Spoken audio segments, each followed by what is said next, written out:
Hola, hola, buenos días. ¿Me escuchan? Buenos días. Buenos días, Buenos Sí. profe. días. Buenos días. Muy bien, ¿cómo están? Buenos días. Bien, bien. ¿Todo bien? Bien, gracias. Ok. ¿Cómo van con su práctica? ¿Ya han avanzado un poquito? Sí, Sí. pero Sí, tuve una duda ¿Qué pequeña. pasó? Dime. Ayer ya iba a instalar para la partición, pero tengo menos espacio. ¿Qué pasa si lo hago con el espacio que tengo? Ok. Menos requerido. ¿Cuánto es que puedes liberar? ¿Cuánto es lo máximo que pudiste liberar? Ahorita ya liberé como, ay, no sé cuánto, pero ya, ya liberé un poco más, porque ayer nada más me daba 4 gigas.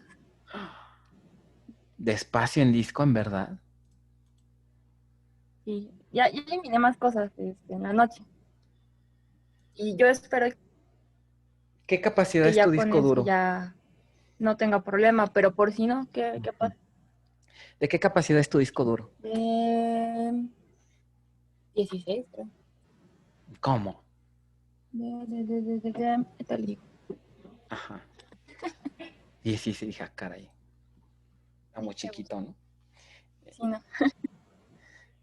La RAM me preguntan acá en el chat cuánta RAM es necesaria. Mira, como mínimo, así, si me preguntas así, lo mínimo, así por muy limitado sería 2 gigas, pero lo ideal sería 3. Tengo 8 gigas en total, No, pero pues ya tengo ocupada no te la la creo. mitad. O bueno, ya más de la mitad. 8 gigas de espacio en disco duro en total, no creo. No, bueno, 8 No, y-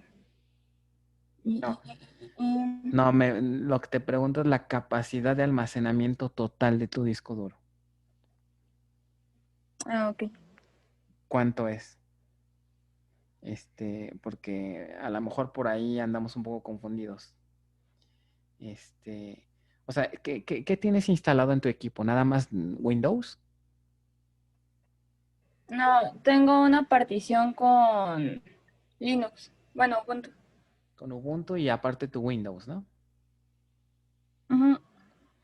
Necesito que me digas bien las cantidades, porque a lo mejor pudiéramos hacer unos cambios, quitarle un poco a tu Linux y quitarle también un poco a Windows y ya con eso podríamos hacer espacio, pero necesito que me digas bien cómo qué cantidad de espacio tienes en cada partición y qué cantidad de espacio tienes libre y cuál es la cantidad de espacio total en el disco. Porque a lo mejor Ok. por ahí podríamos quitarles un poco de espacio a ambos sistemas operativos. Entonces, por eso te preguntaba esas cifras, necesitamos ver para poder recomendarte algo. ¿Vale? Entonces, chécame eso, ¿no? Después Porfa. de rato checo, sí. Sí, ¿Cuál? porque igual ya liberé una buena cantidad. Y a ver si ya con eso. Sí, necesito que me digas cuánto es y ya te comento, ¿no? Si puedes trabajar o si de plano hay que hacer más cosas. ¿Ok? Ok, Bueno, vale, gracias. y luego me preguntan acá, dice, en disco duro, ¿cuánto sería el mínimo? Miren, en el manual dice que lo mínimo serían, en el manual dice que son 40 gigas, lo ideal, pero si sufren un poco de espacio, podríamos tal vez reducirlo a 30 tal vez, ¿ok? Y ya viéndonos un poco limitados, ¿sale? Bueno, avísenme si tienen problemas de hardware para ver qué otra cosa podríamos hacer.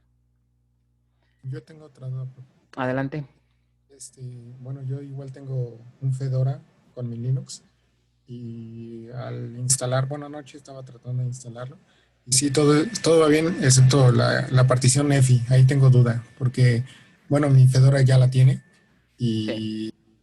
y, y pero bueno, en su manual dice que al parecer aparece automáticamente, ¿no? Cuando hacemos el swap, después la raíz y Sí. nos aparece la EFI que da 100 megas, pero no me aparece así por default. Me imagino que es porque detecta que existe la de Fedora. O, Em, Fíjense, les voy a mostrar, déjenles abro el manual.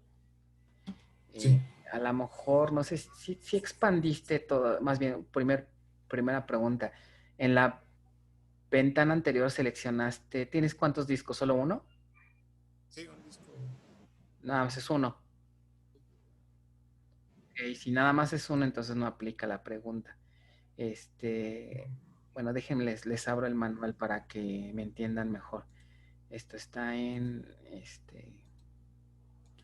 ay, ¿qué pasa aquí? ¿Qué onda con esto? Ok, esto está en prácticas. No, está en el manual de Común. Ajá. Está aquí.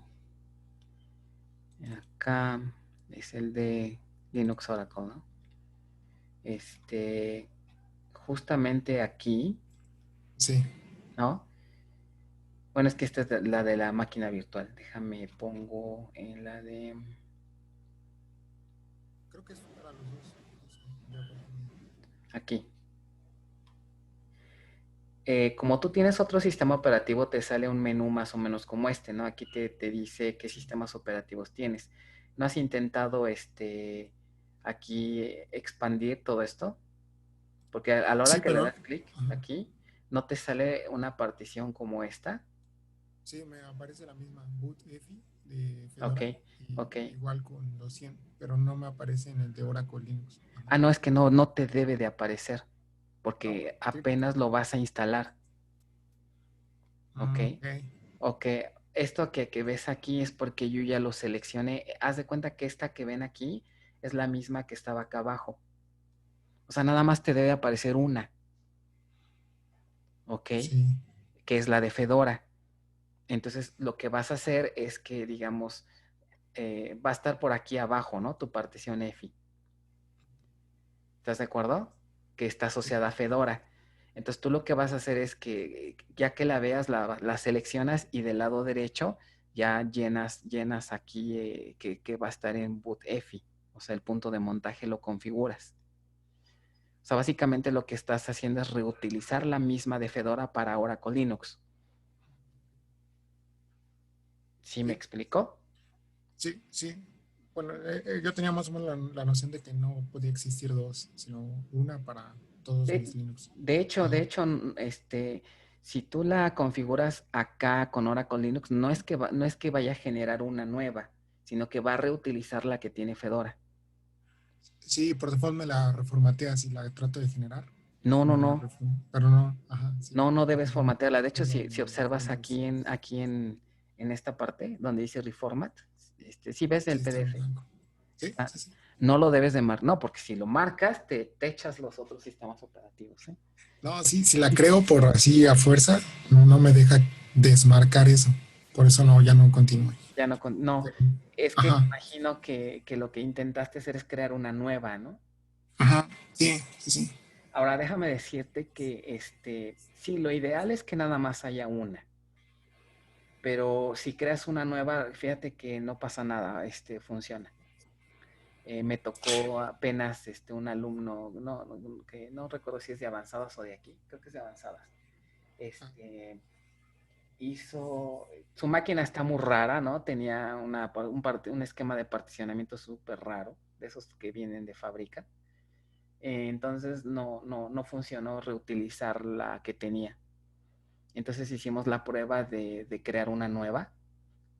Como sí. él tiene dos discos, generó una nueva partición EFI en el otro disco y sí le funcionó. Entonces ahorita ya se quedó así, su instalación tiene dos particiones EFI. Ah, La mía también y sí me funciona así. Ajá, sí, sí, sí. O sea, no es como que a lo mejor lo más adecuado, pero pues funciona, ¿no? Para sí, sí, efectos sí. de la clase, pues está bien. Si ya no quiere meterle mano al disco, pues está bien. Ok, entonces en tu caso, nada más selecciónala, ¿no? Al configurar aquí el punto de montaje, ya con eso le estás diciendo al instalador de Oracle Linux que apunte a una partición existente. Y mientras no esté marcado aquí el reformat, entonces simplemente la reutiliza. Ok. Ok, Sí, gracias, bro. Sí. muy bien. ¿Alguna otra pregunta, chicos? Ok, aquí en el chat me dicen, se le podría instalar en una USB de 64 gigas, no habría gran problema, o es necesario desde una partición.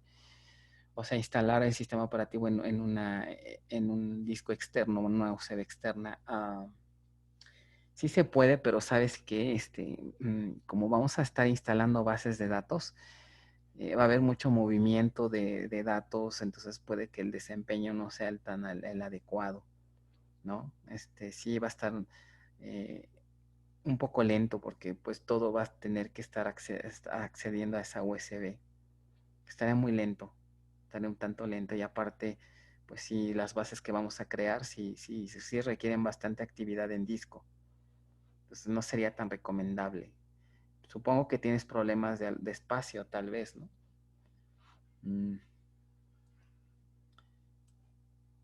Habría que checar otras opciones, ¿no?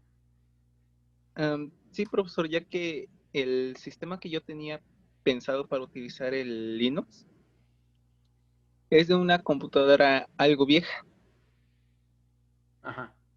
ya que, digo, de disco duro tiene 20 gigas y de memoria de RAM tiene 512 kilobytes.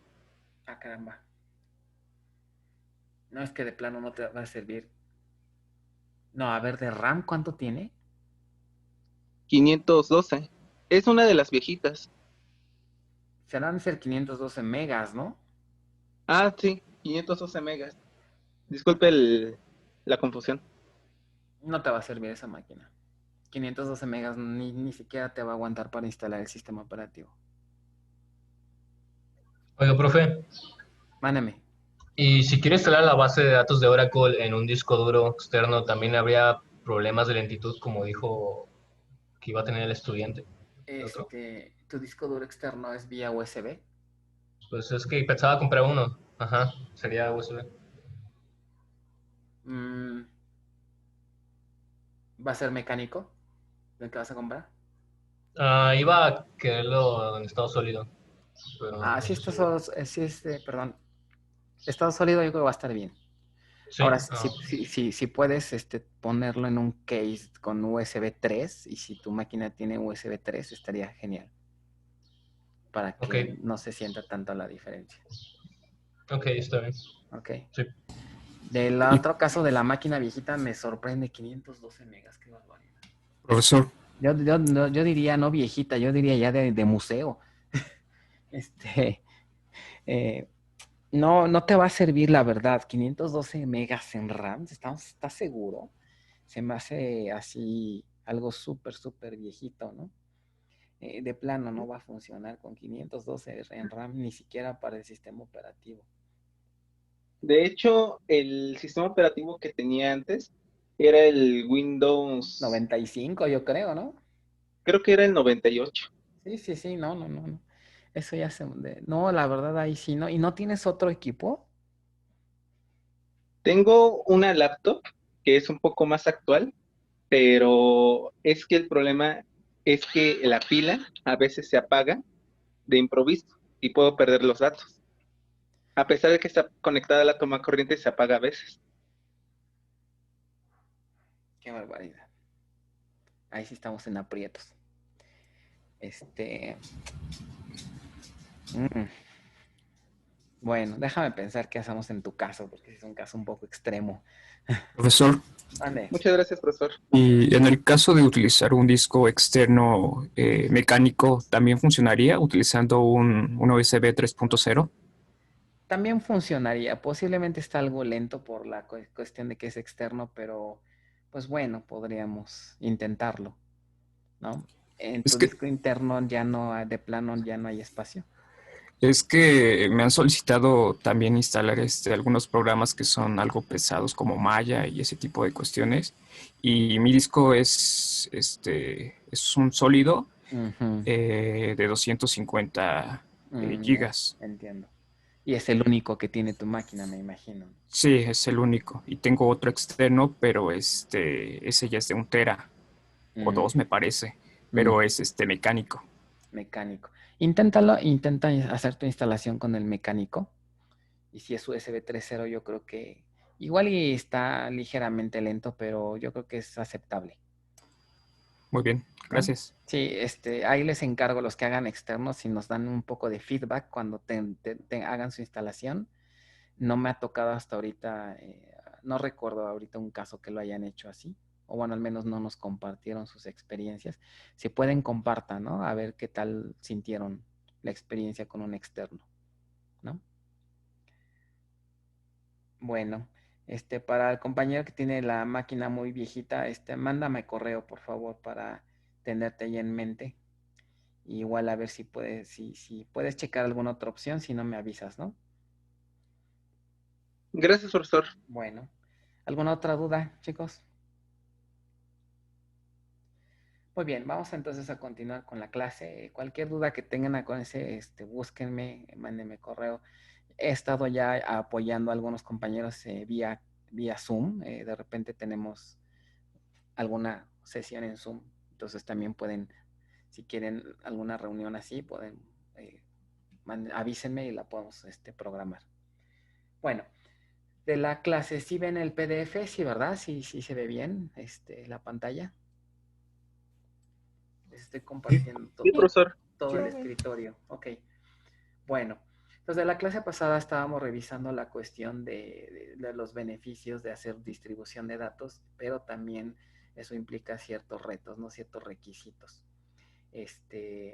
Ya estábamos platicando de ello, ¿no? Vimos la cuestión de que el diseño cambia, ¿no? El procesamiento cambia. No es lo mismo procesar una consulta centralizada que distribuida. La administración de los diccionarios de datos cambian. El control de concurrencia también cambia, ¿no? Cuestiones como confiabilidad, ¿no?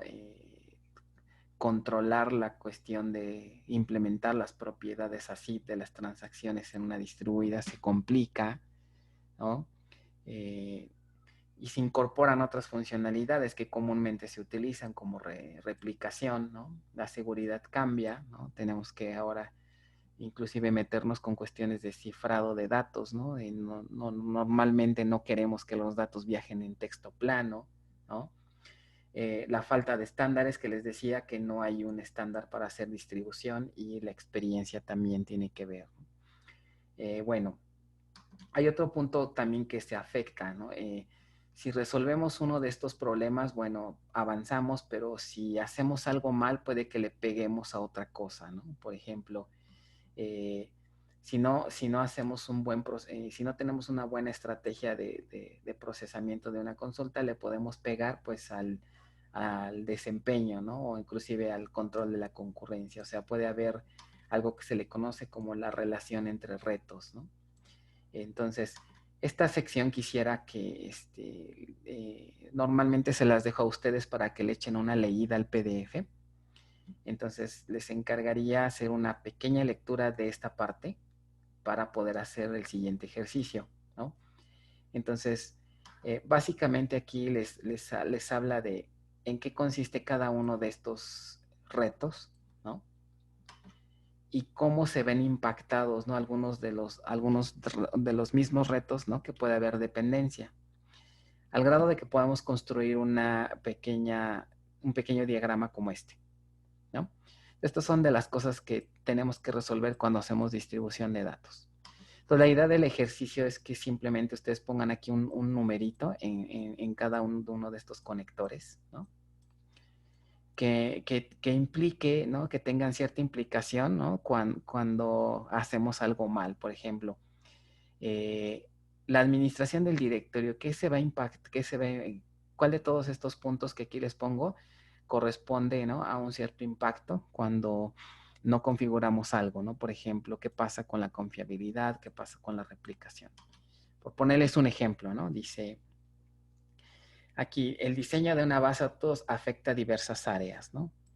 Entonces, la definición de fragmentos y su ubicación, ¿no? De diseño determina el contenido del directorio. Entonces, vamos a ver cuál de todos estos, en cuál de todos estos conectores correspondería el número 1, ¿no? Me preguntan aquí en el chat si hay que leer. Sí, la respuesta sería nada más leer esta sección, el 1.4. Esta sección de aquí, ¿vale? Y entonces, una vez que lo hayan leído, la idea sería contestar o agregar los números en este diagrama, ¿no? Los números que irían en cada uno de estos conectores. ¿Ok? Este lo vamos a contar como ejercicio. ¿Vale? Bueno, entonces si no hay dudas de esto, pasaríamos al siguiente tema, que sería el de niveles de transparencia. ¿Ok? Ok. Los niveles de transparencia. Bueno, ¿qué es eso de los niveles de transparencia? Básicamente se refiere a la característica que tienen los manejadores distribuidos en cuanto a qué tanto se oculta la naturaleza de distribución. ¿Ok? Cuando tenemos un nivel alto de transparencia, significa que el usuario para nada se percata de que hemos hecho una distribución de datos, ¿no? Hay varios tipos de transparencia, vamos a revisar cada uno de ellos, ¿no? Y tres de ellos son, más bien uno de ellos, que es el de transparencia de distribución, es uno de los más importantes, ¿no? Que es justamente el que sigue, ¿no? Entonces, el primero que vamos a revisar se le conoce como transparencia de distribución, ¿ok?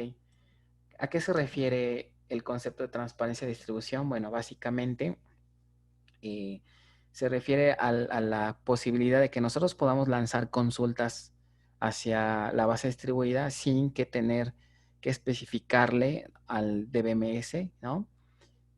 En qué sitios, ¿no? O indicarle en qué fragmentos queremos hacer la consulta, ¿no? Entonces, en este sentido, tenemos a su vez una subdivisión de transparencias de distribución, ¿no?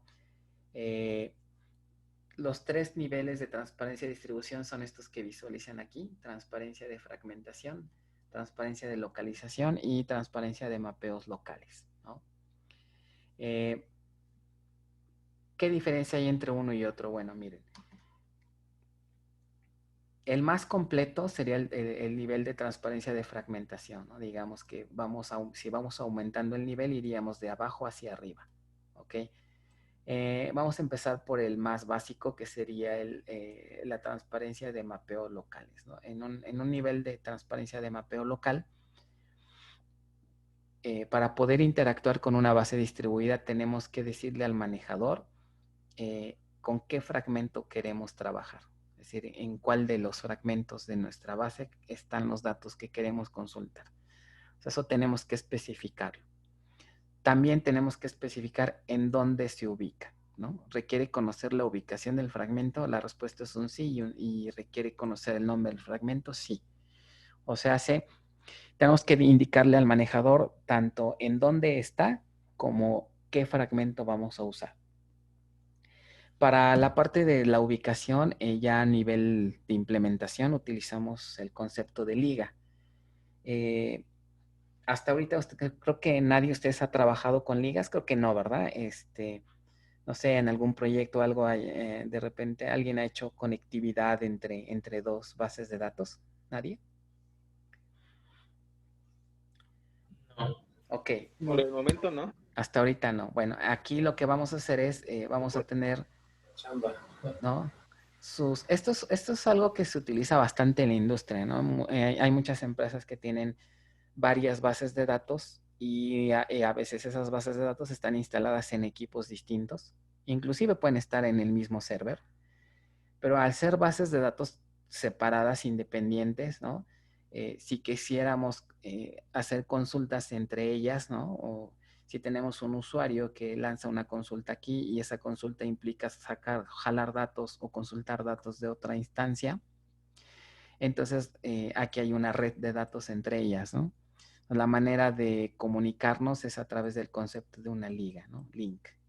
En términos de SQL, más o menos lo van a ver como, la anotación es arroba y un nombre, ¿no? Arroba y un nombre es la manera, cuando ustedes vean una arroba en una sentencia SQL, significa que esa tabla está ubicada en otro nodo, ¿no? En otro servidor. Entonces, cuando tenemos una transparencia de mapeo local, tenemos que especificarle la liga, ¿no? Qué liga vamos a usar para poder conectarnos a otro nodo.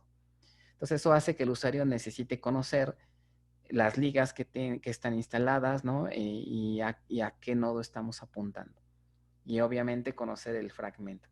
Se fijan ahí, pues no es tan transparente, ¿no? Es el nivel mínimo de transparencia porque tenemos que darle al manejador esta información, ¿no? Si aumentamos un poquito el nivel, entonces pasamos al siguiente nivel de transparencia de distribución, que es el de localización. En este nivel de transparencia, ya no es necesario indicarle la liga, ¿no? Porque vamos a ver más adelante a través del uso de un sinónimo. ¿Se acuerdan de los sinónimos en bases 1?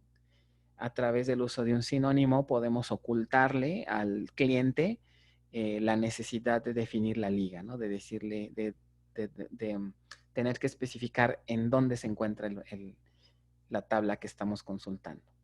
Pero lo que sí sigue permanente es todavía en este nivel de transparencia tenemos que decirle con qué fragmento, ¿no? Ese es el segundo nivel.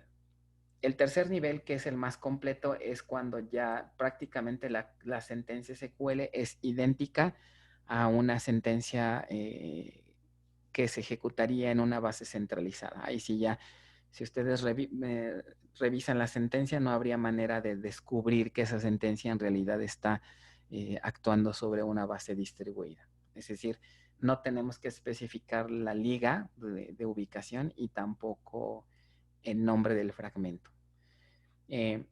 Como comentábamos desde la clase pasada, a lo largo de sus prácticas vamos a ir implementando poco a poco estos niveles de transparencia, perdón.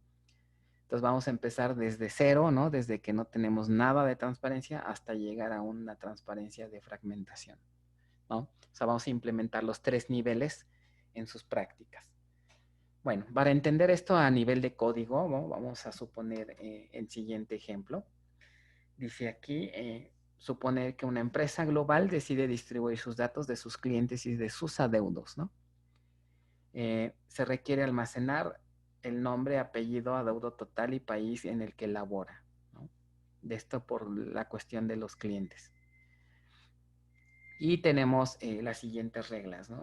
Dice, los registros de MX, es decir, los registros que se encuentren de los clientes que pertenezcan al país MX, van a estar en un sitio, ¿no? En el sitio S1. O sea, tenemos una base de datos, a lo mejor una está en MX y la otra está pues allá en Japón, ¿no? Entonces todos los clientes de MX pues van a estar almacenados aquí, ¿no? Y en este nodo vamos a suponer que hay un hostname, ¿no? El hostname se llama el nombre del equipo, ¿no? O el dominio del equipo, diría yo. No sé, el nombre del equipo, sí, es bdmx.com.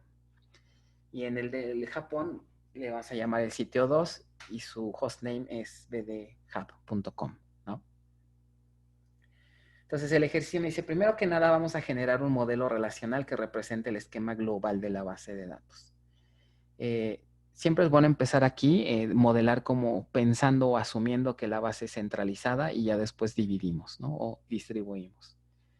Entonces, después dice inciso B, generar un modelo relacional que represente el esquema de fragmentación.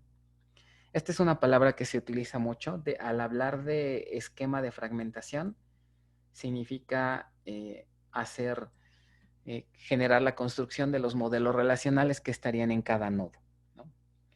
Y luego dice generar 3 consultas que muestren todos los datos de los empleados empleando cada uno de los niveles de transparencia de distribución.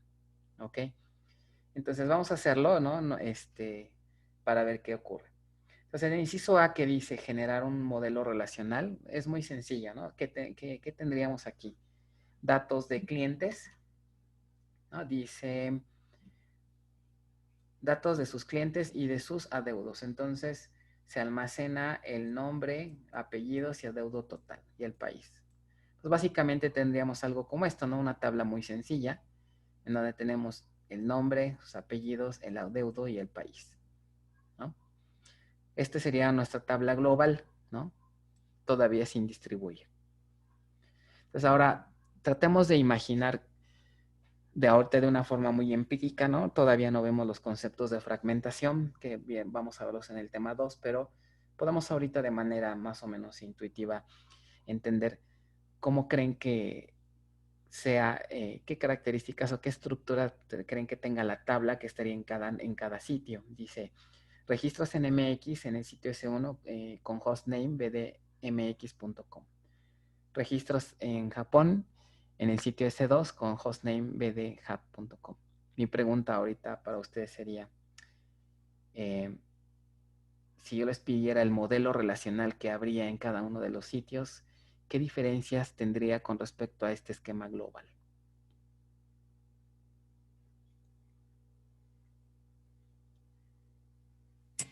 ¿Se les ocurre? Quizá le tendríamos que agregar el sitio. Ok. Como, Ahorita como enfoquemos en el modelo relacional. O sea, imagínense que les piden un diagrama, un modelo relacional. El modelo relacional que estaría en cada nodo. O sea, hacer un diagrama como el que aquí les muestro en pantalla. ¿Ok? ¿Qué características, qué diferencias creen que habría con esta tabla?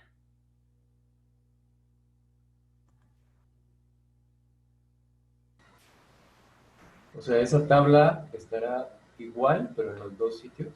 Es correcto. O sea, en realidad, ¿qué diferencias tendría? Prácticamente ninguna. Porque lo único que estamos haciendo es dividir renglones, registros, ¿están de acuerdo?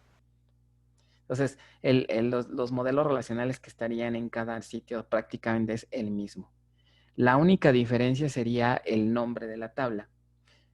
Aunque le pueden dejar el mismo nombre, pero por convención, como buena técnica de diseño, ¿no? La palabra cliente debe de quedar reservado para la tabla global, ¿no? Para tener la noción que es una tabla global y que su nombre queda, digamos, de forma conceptual, porque ya a nivel de implementación no va a existir una tabla que se llame cliente, sino más bien lo que vamos a tener es que van a ser dos sitios y la tabla tiene exactamente la misma estructura, ¿no? Las mismas columnas, los mismos tipos de datos, pero la diferencia va a ser en el nombre. Aquí a esta la vamos a llamar cliente 1 con algún sufijo, con algún prefijo para que me indiquen que no son tablas globales, sino son fragmentos. ¿Ok? Entonces, más o menos una cosa del estilo. ¿Ok? En un sitio va a existir cliente, pero vean el sufijo que estoy utilizando, S1, y en el otro sitio, S2. Entonces, ya cuando implementamos nuestra base distribuida, no existe una tabla que se llame cliente, ¿vale? Entonces, de tal manera que si esto no existe, ¿qué va a pasar si, por ejemplo, lanzamos una consulta como esta? Select asterisco from cliente, ¿no? ¿Qué creen que ocurra con esta sentencia si no existe, si no hay ningún nivel de transparencia? Va a marcar error porque no existe. Error, ¿no? Va a marcar error porque no existe, ¿están de acuerdo? Entonces, aquí es donde entran los niveles de transparencia, ¿no? Si estuvieran implementados, entonces sí, si llegamos hasta nivel de transparencia de distribución, esta consulta va a funcionar como si la tabla realmente existiera, ¿ok? Entonces, así quedarían nuestros esquemas, ¿no? En cada uno de los nodos. Ahora, en el siguiente inciso nos piden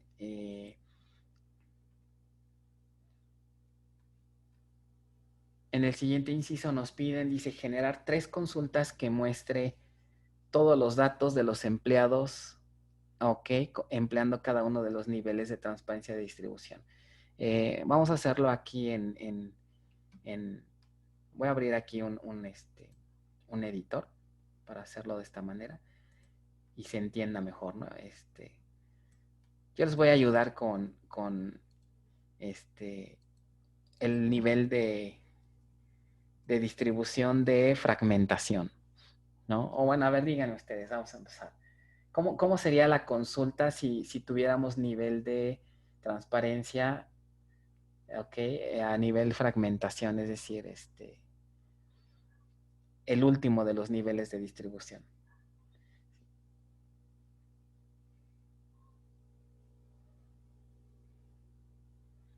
Recordando, ¿qué característica tiene el nivel de transparencia de fragmentación?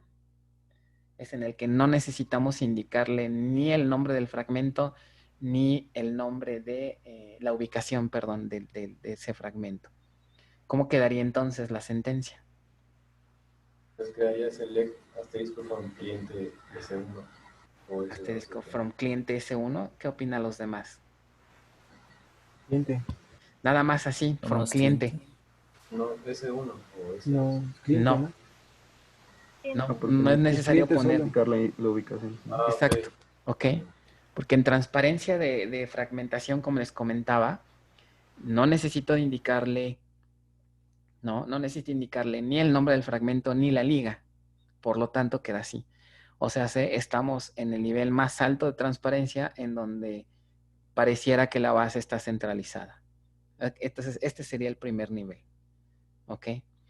Con las otras, tal vez ahorita ustedes se están preguntando, bueno, ¿y cómo le hace si la tabla cliente no existe, no? Vamos a ver los otros niveles y ahí les voy a responder la pregunta. ¿Cómo sería si nos bajamos un poquito de nivel y ahora lo hacemos con nivel de transparencia de, ¿cuál es el segundo nivel? Nivel de transparencia de localización.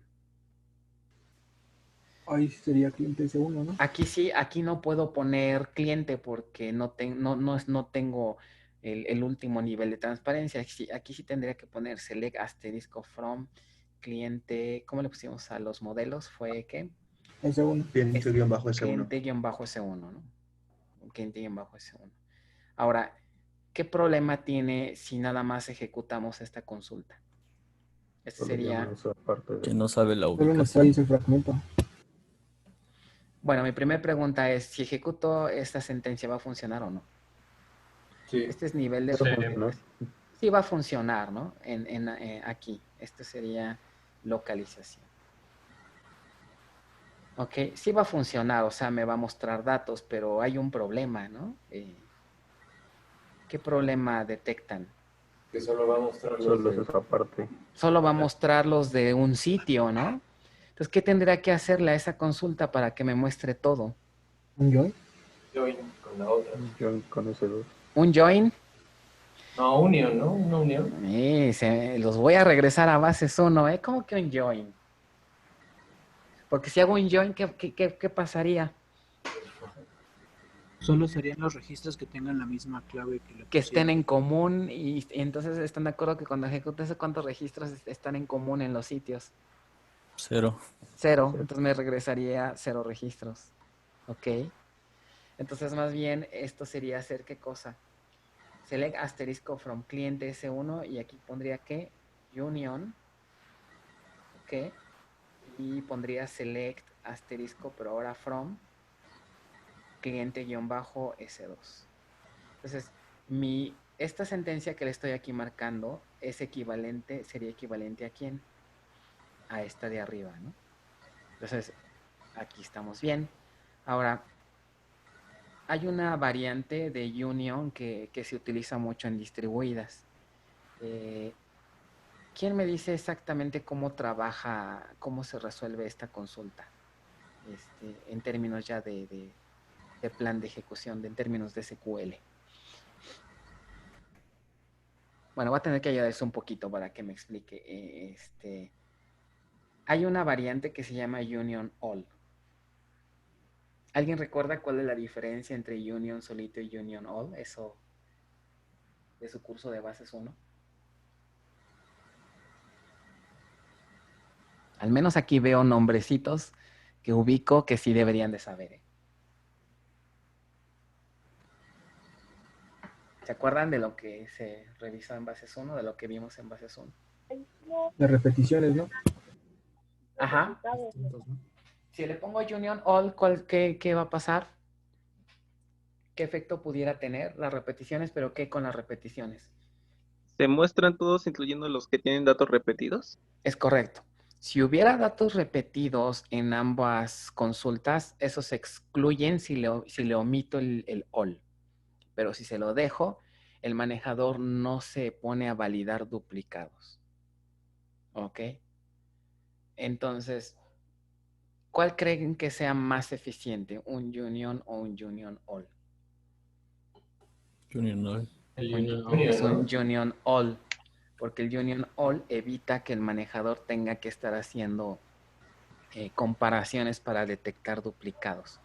Internamente lo que hacen los manejadores es que hacen un ordenamiento de ambas tablas, ¿no? De ambos resultados.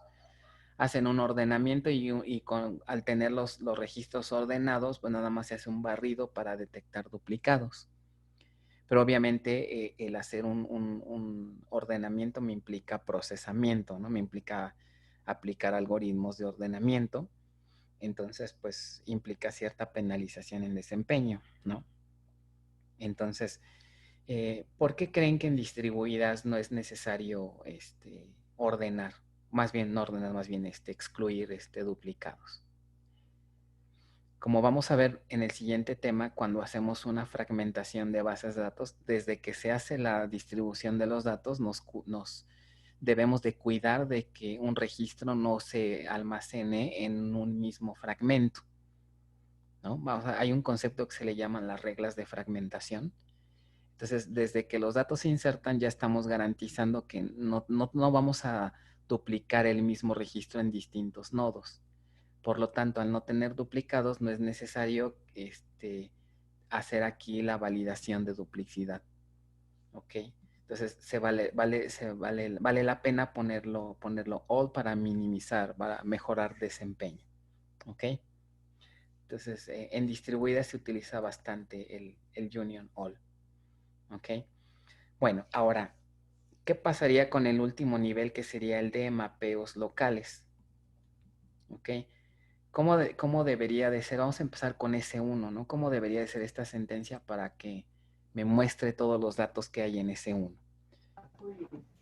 Necesita especificarle la ubicación. La ubicación, ¿verdad? Entonces aquí ya no puedo poner nada más así cliente S1, porque si pongo cliente S1 me generaría aquí un error. ¿Por qué? Pues porque no conozco quién es cliente S1, ¿no? Ahora tengo que decirle, ok, esta tabla es cliente S1, pero ahora necesito que me digas en dónde está o a dónde tengo que dirigirme para encontrarla.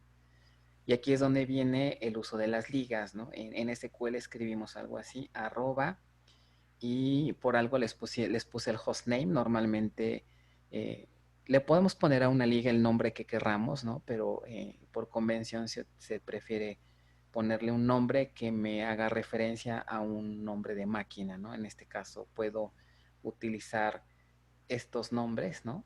Entonces simplemente puedo poner @ bdmx.com,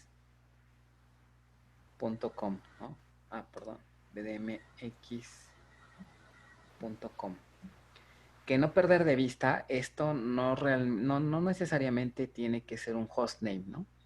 Esto en realidad es cualquier cadena. Yo le pude haberle puesto @Juanito, ¿no? @L1 de Liga 1, etcétera, ¿no? Más adelante vamos a aprender en sus prácticas que estas ligas son objetos también que se crean en la base de datos, ¿no? Entonces por ahí vamos a tener una instrucción que se llama Create Database Link, y ahí sí le ponemos el nombre de la liga, le pueden poner el nombre que quieran, y ahora sí después le ponemos el hostname hacia dónde va a apuntar, ¿no? Entonces eso lo vamos a revisar poco a poco en sus prácticas, ¿no? A partir de la práctica número 4, ¿no? La 5 me parece. Entonces ya este sería un mapeo de un nivel de transparencia de mapeos locales. Entonces, lo demás sería muy similar, ¿no? Pongo otra vez Union All, y aquí sería algo parecido, nada más que en lugar de ponerle BDMX, aquí le pondría BDJP. ¿Ok? Entonces, ¿queda claro? Vean. Sería S2, ¿no? Tienes toda la razón, sería S2. Ahí está. Ok. Muy bien. Entonces, ¿preguntas de esto? ¿Se entiende la diferencia? Me preguntan que si también una IP. Sí, al momento de definir la liga, si no tienes un hostname, si no tienes un nombre de host configurado en un DNS, por ejemplo, entonces sí puedes poner la IP. ¿Ok?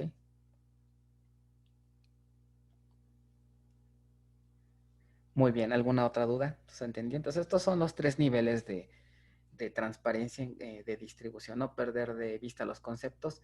Todos estos son niveles de transparencia de distribución, los 3 son de distribución, ¿ok? Pero a diferentes subniveles, ¿no?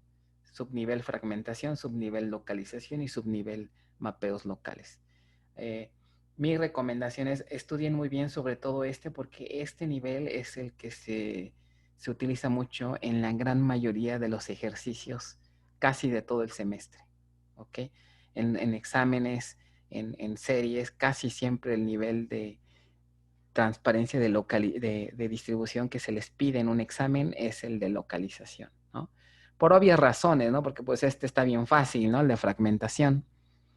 Entonces, ahí debe quedar esto muy claro, ¿ok? Bueno, voy a regresar al PDF y pues bueno, ya aquí tienen la respuesta, ¿no? Pero lo quise hacer así, aquí le falta el union all, pero bueno, ya le explicamos que sería más eficiente, ¿ok? Bueno, ¿qué otro tipo de transparencia tenemos? Miren, otro tipo de transparencia es el de transparencia de transacciones, ¿no? ¿Cuál es la idea de esta funcionalidad? Que el DBMS distribuido, garantiza la integridad y el estado consistente de nuestros datos en todo momento, sin importar que tengamos varios nodos, ¿ok? Entonces, esto es correcto, es decir, existe, ¿no? Y aquí la ventaja es que los DBMS ya lo implementan. O sea, nosotros no tenemos que implementar este requerimiento manualmente. En el caso de esa puede ser una pregunta de examen, por ejemplo. ¿El nivel de transparencia de distribución se implementa de manera automática o debe ser implementado por el developer? ¿Cuál sería la respuesta? Por el developer, ¿no? Por el developer, lo acabamos de ver, ¿no? O sea, por obvias razones, cada base de datos es distinta, tiene tablas distintas y nosotros tenemos que programar los 3 niveles, ¿no? El de mapeo local, el de localización y el de fragmentación. Entonces ahí sería por el developer. Si yo les preguntara, ¿la transparencia de transacciones es implementada, se debe de implementar por el developer o ya está implementada? La respuesta sería... Developer. ¿Developer? No. La transparencia de transacciones ya la implementan los DBMS distribuidos. ¿Ok? Siempre y cuando nosotros también cooperemos en algo. ¿Ok? A lo que voy es que la funcionalidad para garantizar integridad, para garantizar consistencia, para garantizar los niveles de aislamiento, ¿no? Todo lo que aprendieron en bases 1, ¿se acuerdan de garantizar propiedades así de las transacciones? Garantizar el manejo adecuado de bloqueos, todo ese tipo de requerimientos, nosotros ya no los tenemos que implementar. Los modelos relacionales ya lo traen, ¿no? Ya lo pueden hacer. Pero les digo, siempre y cuando nosotros programemos bien, ¿no? La transacción. Esa es la única tarea que tiene que hacer el developer. Programar una transacción distribuida de manera correcta. Pues vamos a hacer un ejemplo para que esto se entienda, ¿no? Dice, generar el código necesario que permita garantizar transparencia de transacciones en la siguiente operación. Dice, considere el mismo esquema de fragmentación del ejemplo pasado, ¿no? El de los clientes. Y vamos a suponer que ahora nos piden hacer estos cambios. Dice, decrementar el 10% de adeudo de los clientes en donde dicho adeudo sea de más de 1,000 pesos. Considerar que solo se cuenta con transparencia de localización. Se fijan, aquí ya les estoy involucrando el concepto que acabamos de revisar. Entonces aquí la tarea, bueno, no, la idea sería generar un código que haga esto, ¿no?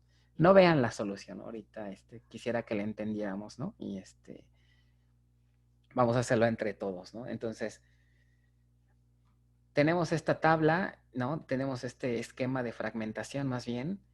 Tenemos, ojo, nada más transparencia de localización y queremos hacer una actualización.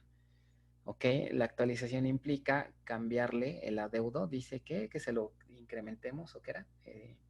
Que se lo decrementemos si el adeudo dice decrementar en 10% el adeudo de los clientes en donde dicho adeudo sea de más de 1000, ¿no? Entonces, nuevamente aquí voy a regresarme al editor. Déjenme ver aquí. Más bien acá estábamos, ¿no? ¿Quién me dice cómo deberíamos de hacer esa consulta? Perdón, esa actualización.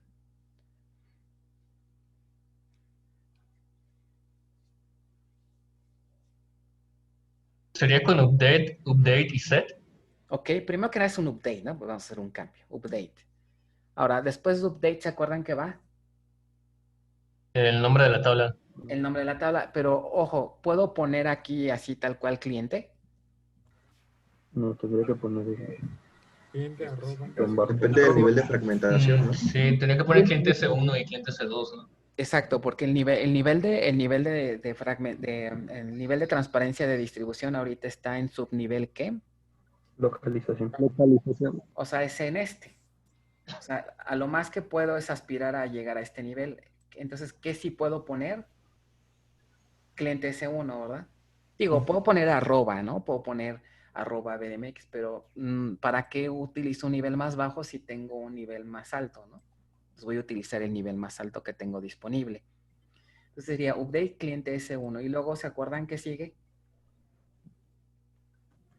Los registros a actualizar. Update, ya tengo el nombre del fragmento y luego debería ser ¿qué?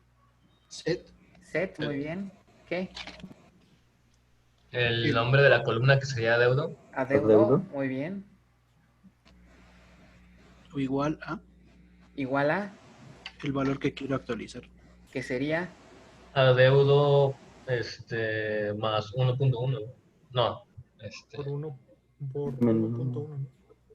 ¿Así?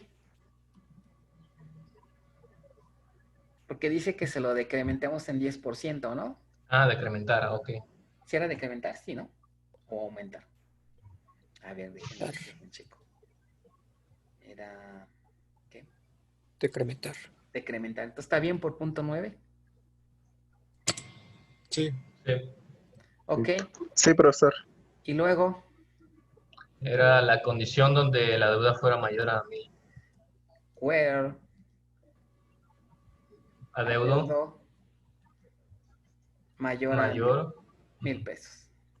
¿Pero es mayor o mayor igual? Ah, no me acuerdo. A ver, déjenme ver. Ustedes ayúdenme con el texto. ¿Dónde estaba? Más de 1000 pesos. Como dice más de 1000, pues mayor, ¿no? Así. Ok. Ok. Ahora, ¿con esto ya resolví el problema? En un sitio sí. En un sitio sí, ¿verdad? Pero entonces, ¿qué debo de hacer? Aplicarlo a todo, ¿no? Tengo que aplicarlo a ambos, ¿no? Entonces, tendría que hacer aquí, como el nivel de transparencia es localización, tengo que hacerlo en ambos, ¿no? Y con esto ya tengo lo que me piden, pero ¿creen que esto así ya funcione?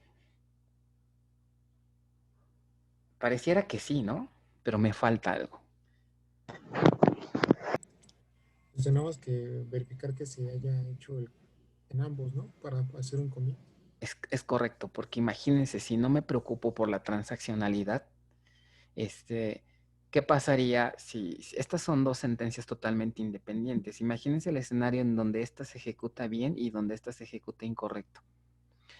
Como ambas se ejecutan en nodos distintos, pues puedo caer en la situación en la que fácilmente puedo caer en una cuestión de inconsistencia de datos, porque las bases están separadas. Entonces, ¿qué necesito hacer? Que estas dos operaciones se engloben, ¿no? ¿En una qué? En una transacción. ¿Se acuerdan por qué es importante englobarlas en una transacción? Debido a que se le podría descontar 2 veces. Ese sería una, por ejemplo. pero más bien la idea sería que recuerden que una transacción está formada por un conjunto de ¿qué? Instrucciones, ¿no? Y se ejecuta cuando todas se realizan. Es correcto, ¿no? Una transacción se forma básicamente por un conjunto de sentencias SQL, principalmente de tipo DML, ¿no? Y cuando las englobamos, cuando las asociamos a una misma transacción, significa porque las queremos manejar como si fueran una sola, como si fuera una misma unidad, ¿no? ¿Qué beneficio me da? Que yo lo que queremos es que o que se haga todo bien o mejor que no se haga nada, ¿no? ¿Por qué? Porque si las instrucciones se ejecutan de manera parcial, puedo caer en un estado de inconsistencia, ¿no? Eso es importantísimo y vital en cualquier sistema de software, ¿no? Que es algo que a veces se nos olvida como developers, ¿no? Estamos desarrollando software bien acá, bien padre, ¿no? Y de repente se nos olvidan estas cuestiones y entonces podemos generar ahí unas inconsistencias bastante feas, ¿no? O sea, imagínense en un sistema bancario si no tiene esto, sería el caos completo, ¿no? Entonces, si lo englobamos en una transacción, por ejemplo, ¿qué sucedería, no? Imagínense, se lanza esta consulta en el primer sitio y supongamos que fue exitosa. Entonces, básicamente el flujo de la ejecución de esta transacción sería así. Supongamos que están los dos sitios. Lanzamos el primer update y el manejador de este sitio me dice, ok, lo pude hacer. ¿Sale? Pero en este momento todavía no puedo considerar que toda la transacción fue exitosa. ¿Por qué razón? Porque todavía me hace falta ver qué pasó con el otro nodo, ¿no? Entonces, después se lanza la otra, inclusive puedo lanzarlas al mismo tiempo para mejorar desempeño, ¿no? Y entonces, imagínense ahora que esta falla, algo pasó, ¿no? Tuvimos mala suerte y falló. ¿Qué va a pasar con la que se hizo bien? ¿Qué tendría que suceder? Se va a aplicar, ¿no? Tendríamos que decirle al manejador, ¿sabes qué? Como en uno de los nodos falló, necesitamos también ahora necesitamos aplicar un rollback aquí. ¿Ok? Porque lo que queremos es un comportamiento transaccional, un comportamiento que me permita mantener la integridad, la consistencia de los datos. No puedo dejar la transacción ejecutada a medias, ¿no? Que imagínense, ¿no?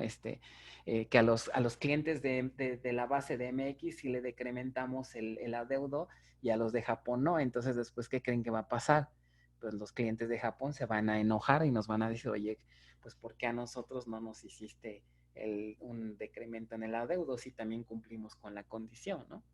Pero en realidad fue un problema de una mala programación. Entonces, ¿qué le debería de agregar a este código para que realmente funcione con transparencia de transaccionalidad? Así como está, todavía está incompleto, ¿no? Y aquí es donde necesitamos apoyarnos lo que les comentaba el martes ya de la programación PL/SQL, ¿no? Para un poder, if, ¿no? aunque le pongas un if, no va a funcionar porque ¿cómo sabríamos, más bien cómo controlas el commit y el rollback, ¿no? Bueno, de hecho sí podrías, pero es que si haces un if, ¿cómo detectas que hubo un error con un if?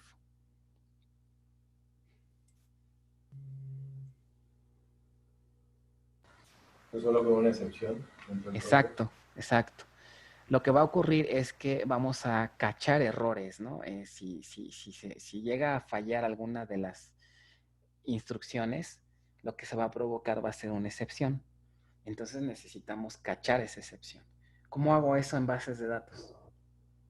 En teoría eso ya lo vimos en bases 1, ¿no? En su tema de programación. Ni siquiera es de avanzadas, eso es de bases 1. ¿Alguien recuerda cómo se hace eso? Pues o sea, tal cual dentro de un bloque poner una exception.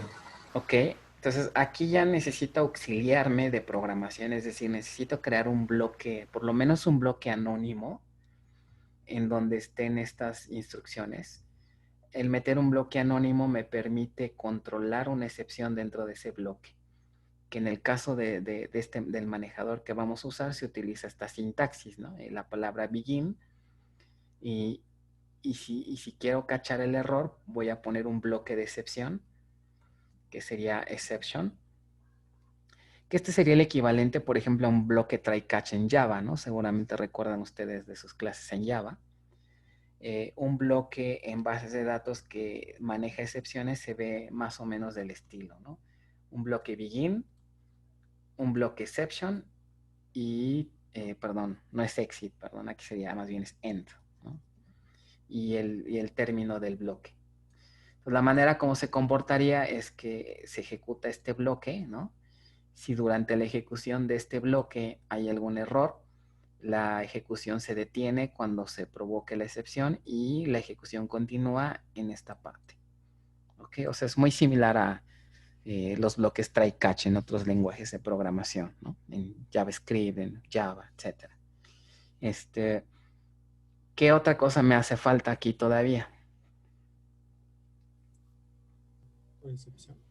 Necesito controlar la transacción, es decir, acuérdense que toda transacción tiene un inicio y un fin, ¿no? Cuando una transacción inicia, ¿no? Empieza a ejecutar las instrucciones y esta transacción tiene un camino, digamos, un final feliz y un final triste, ¿no? El final feliz, digamos que sería cuando no hubo ningún error y hacemos commit, ¿no? No, nada sucedió, nada pasó, todo está bien, entonces hacemos commit.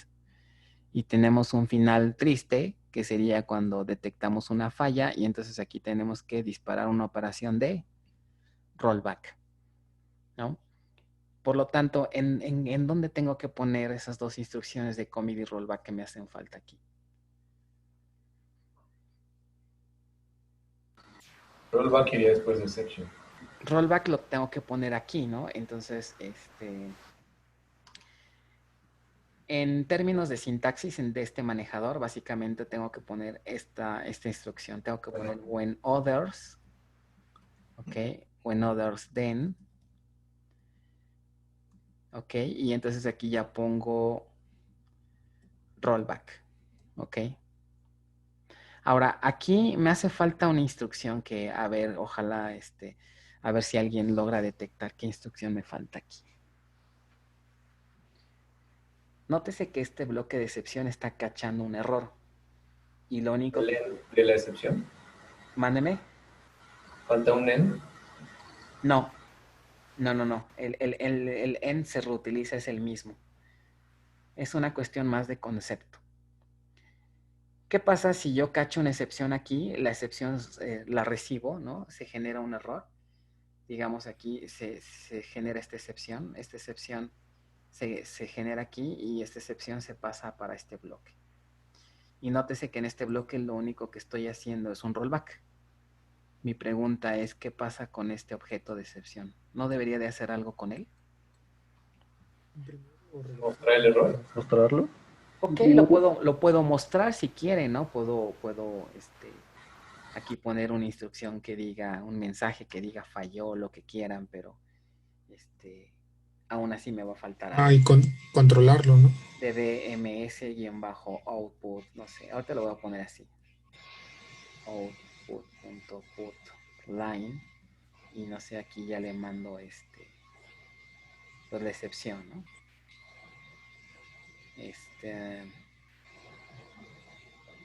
No sé, ahorita lo voy a poner así, ¿no? Ya suponga, ¿no? Que se imprime ahí el error.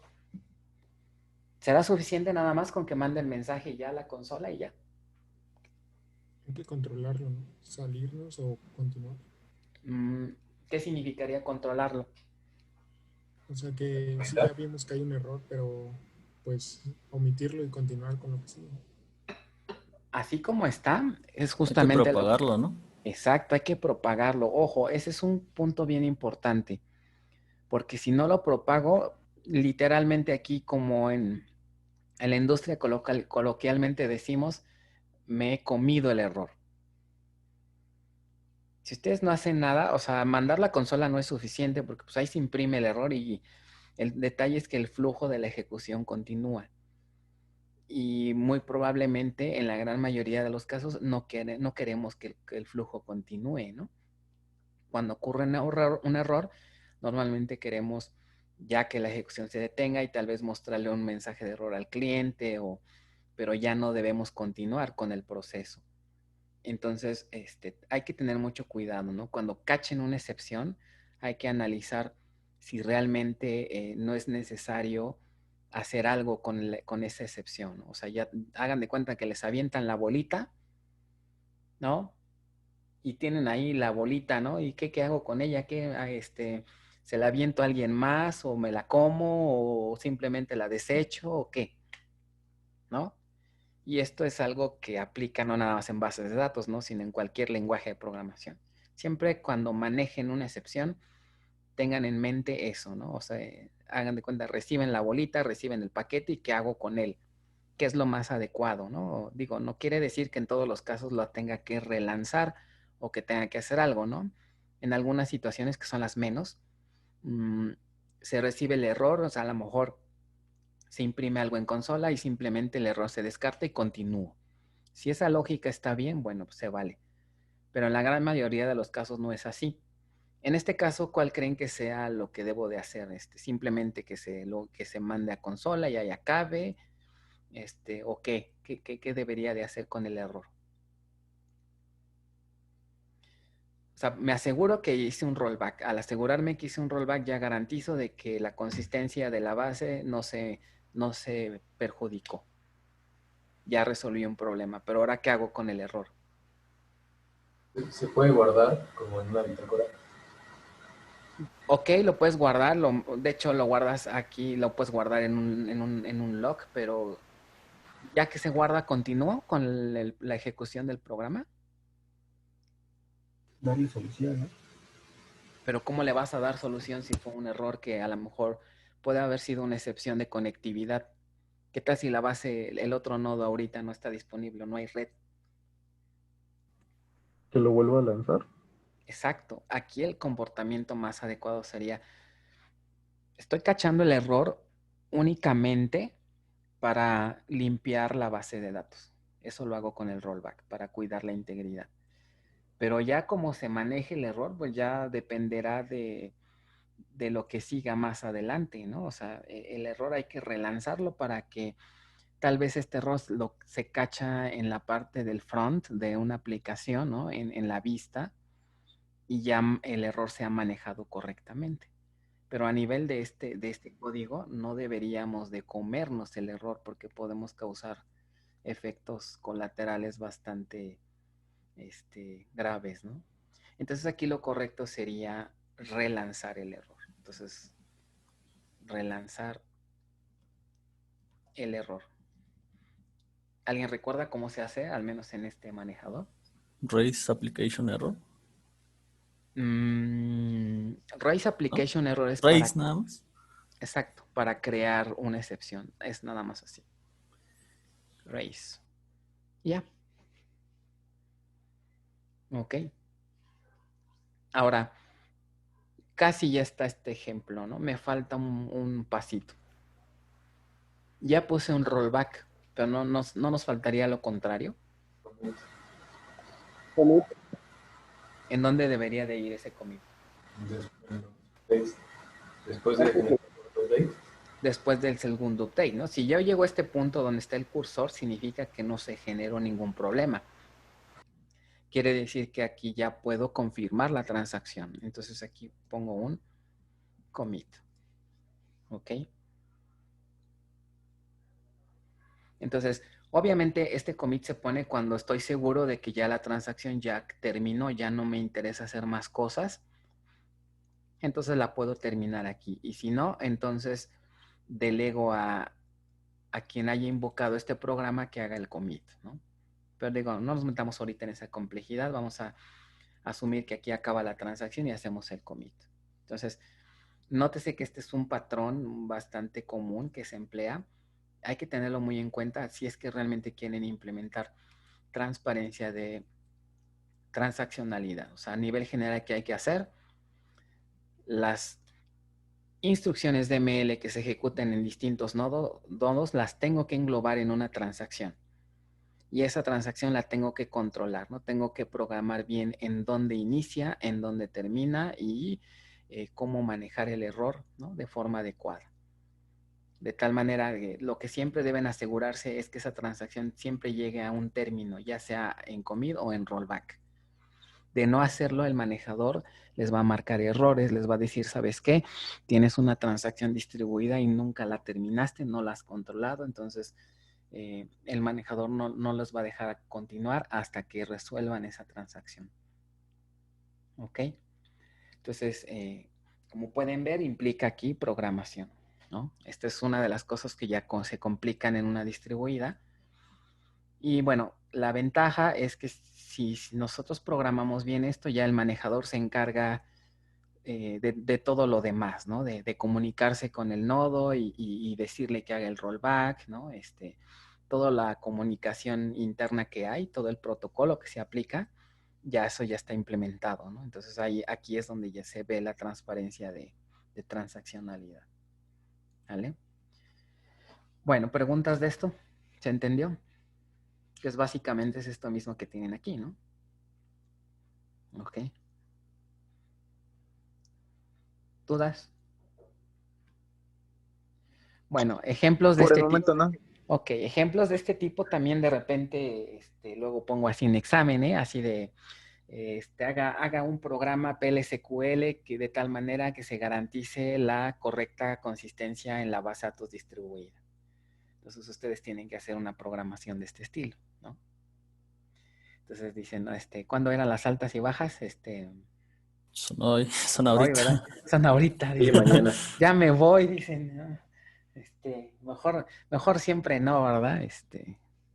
No, está interesante, ¿no? Si en su experiencia profesional no les toca trabajar realmente con una distribuida, por lo menos todos los conceptos que hay en su entorno, ¿no? Toda la cuestión de que se revisa es muy interesante y les sirve para aplicarlas en otras áreas, ¿no? No nada más en cuestión de distribución de datos. Bueno, otro tipo de transparencia es la de fallas. Dice en la transparencia de fallas, asegura que la base distribuida siga operando de forma correcta en caso de presentarse fallas en alguno de los nodos, ¿no? Peticiones serán redirigidas a otros nodos para ser procesadas. Entonces, vean aquí, les iba a preguntar, pero bueno, pues ya está aquí, ¿no? ¿Por qué creen que se implementa por el DDBMS, ¿no?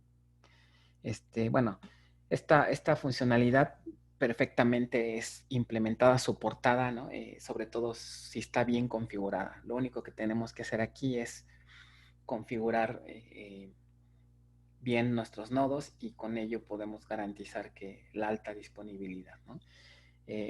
Una de las arquitecturas que pudiera emplearse, una variante, es la famosa arquitectura de rack que soporta este manejador, en el que si por ejemplo, le instalamos un balanceador de cargas aquí, las peticiones llegan a este balanceador y este balanceador es el que nos implementa esta transparencia, ¿no?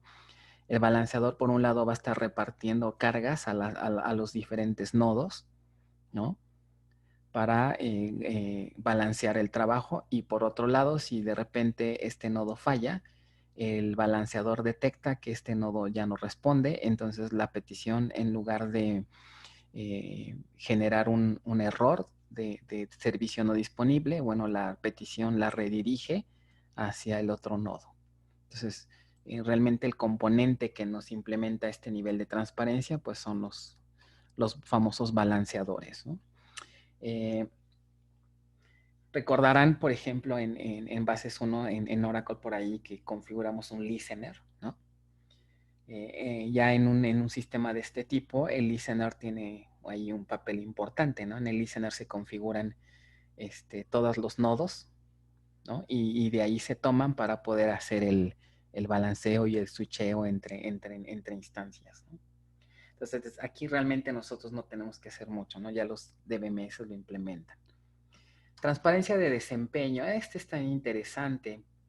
¿Qué nos dice la transparencia de desempeño? Dice, permite que el desempeño de la base distribuida sea por lo menos igual al de una centralizada. Permite la selección de la mejor estrategia que minimice los costos de ejecución de una consulta distribuida, ¿no? Ok, esto es cierto, pero aquí sí necesitamos también ayudarle al manejador. Esto puede ser verdadero o puede ser falso, también depende mucho de nosotros. ¿En qué aspecto?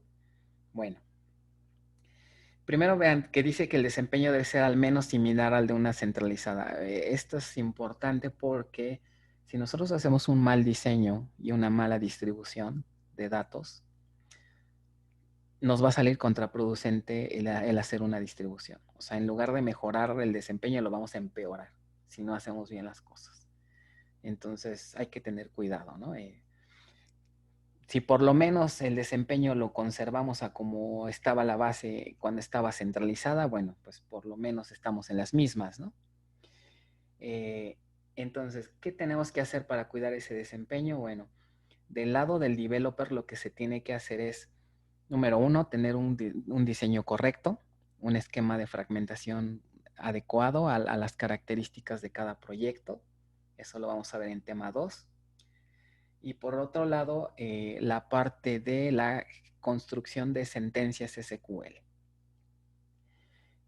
Recuerden la cuestión del procesamiento de una consulta. Si nuestras consultas no están bien formuladas, no vamos a poderle darle chance al optimizador, ¿no?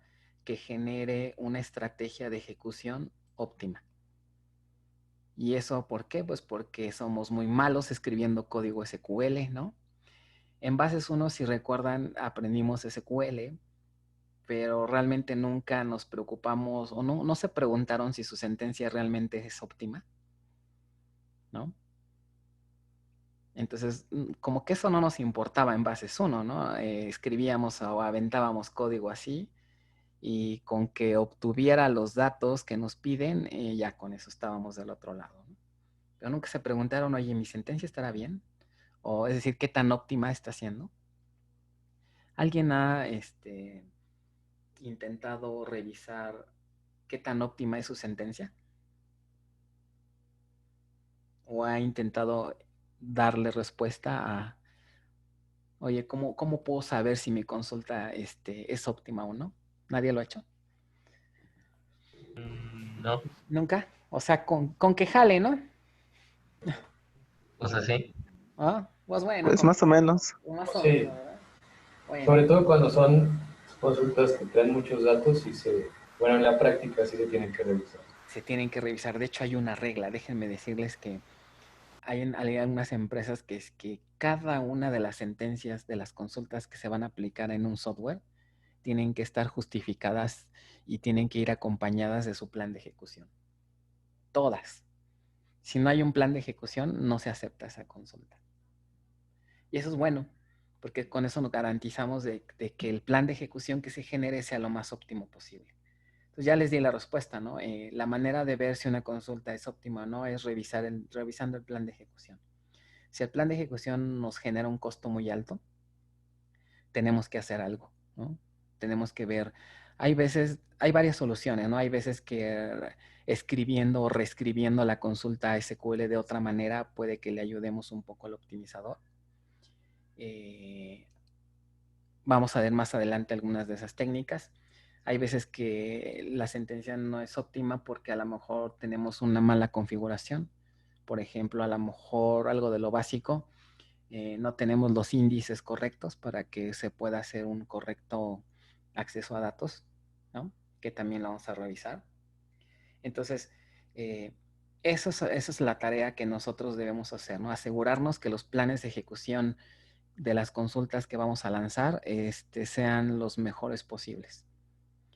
Si llegamos a ese punto, entonces vamos a tener transparencia de desempeño. ¿Ok? El optimizador va a estar trabajando bien, la base de datos va a estar minimizando recursos y por lo tanto, pues en general el desempeño de la base distribuida, pues va a ser bueno, ¿no? Entonces, aquí si les preguntara, ¿no? ¿Quién tiene que implementar esta transparencia? La implementa el DBMS siempre y cuando nosotros tengamos una buena configuración y la creación de sentencias SQL lo más óptimas posibles, ¿no? O sea, en resumen, contar con planes de ejecución óptimos. Bueno, otro nivel de tipo de transparencia más bien es el de transparencia de heterogeneidad. Este es bastante sencillo de entender. Básicamente me dice que existe la posibilidad de contar con bases distribuidas en donde el DBMS sea de diferente empresa o de diferente proveedor, ¿no? Puedo tener, por ejemplo, conectada una base de datos Oracle con una base de datos DB2, con bueno, aquí está mal escrito, con un SQL Server, ¿no? Y a través del uso de conectores, ¿no? De software, de configuraciones, puedo hacer que la base opere como si fuera una sola, ¿ok? Entonces aquí también el DBMS lo implementa, nada más que aquí generalmente sí se necesita instalar algunas librerías o software adicional para poder conectar, ¿no? O interconectar instancias que son de distinto proveedor, ¿no?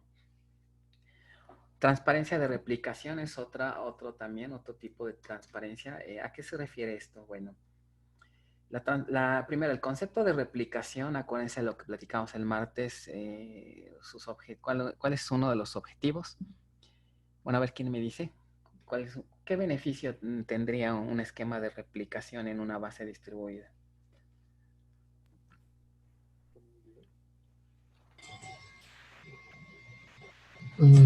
La tolerancia a fallos, que sea robusto y... Que no haya tanta inconsistencia. Inconsistencia, ok, sí, también. La primera es un poco más directa, ¿no? Es decir, la tolerancia a fallas. Si tengo copias de los mismos datos en los distintos nodos, si uno falla, simplemente me redirijo al otro y ahí tengo otra copia, ¿no?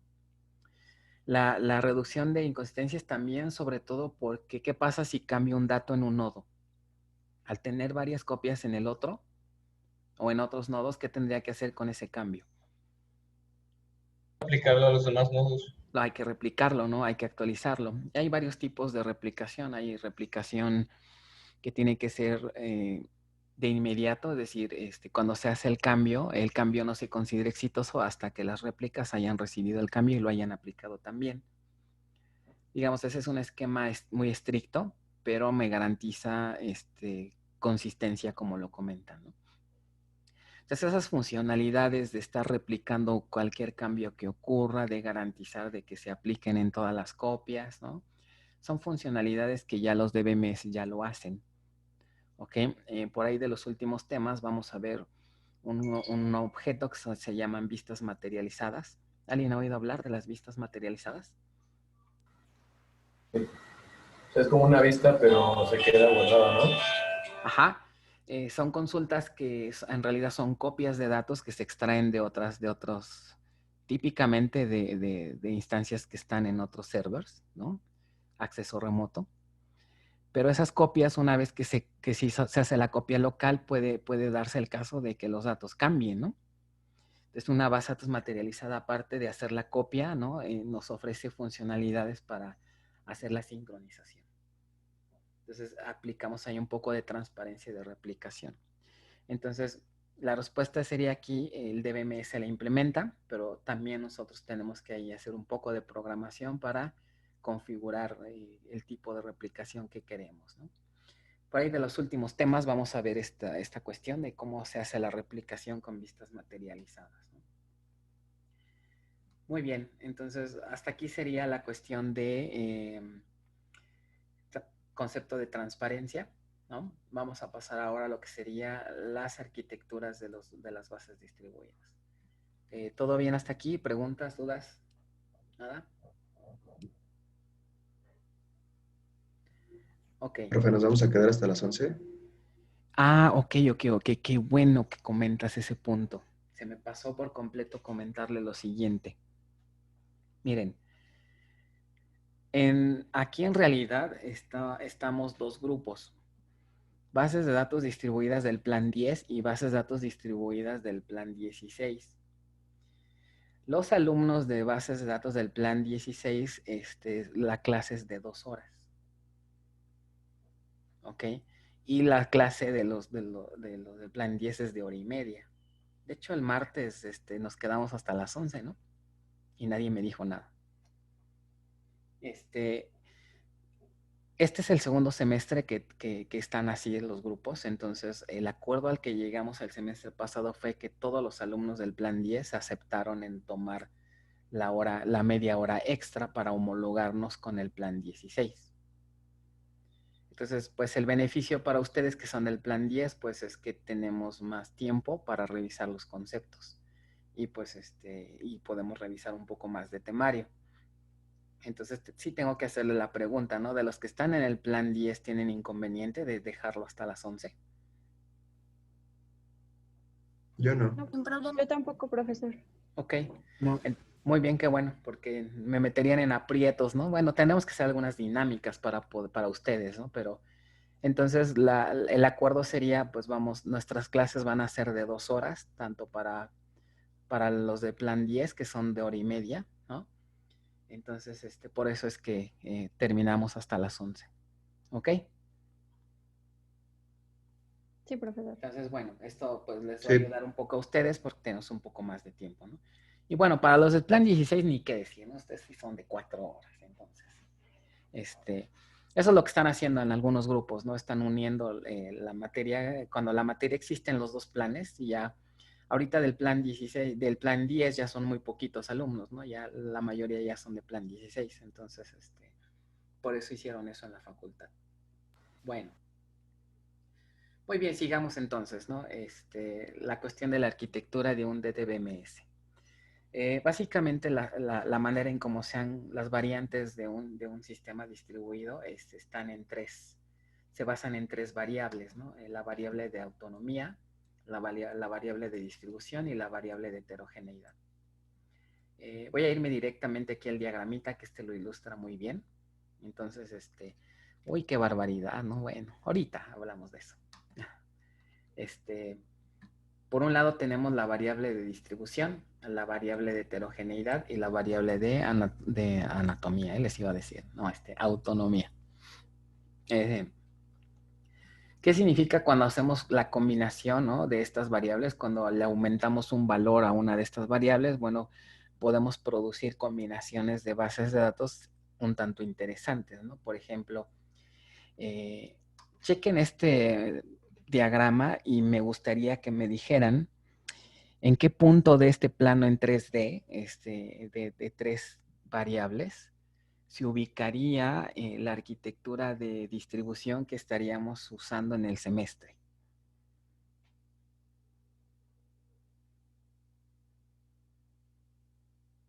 Échenle una revisada y más o menos vean cuál creen que es con base a lo que comentamos el martes, ¿no? ¿Cuál creen que sea, en dónde podríamos poner un punto, ¿no?, con coordenadas de las 3 variables que me representara la arquitectura que vamos a ver? Bueno, si quieren les repito las características, ¿no?, que vimos el martes. ¿O alguien ya sabe?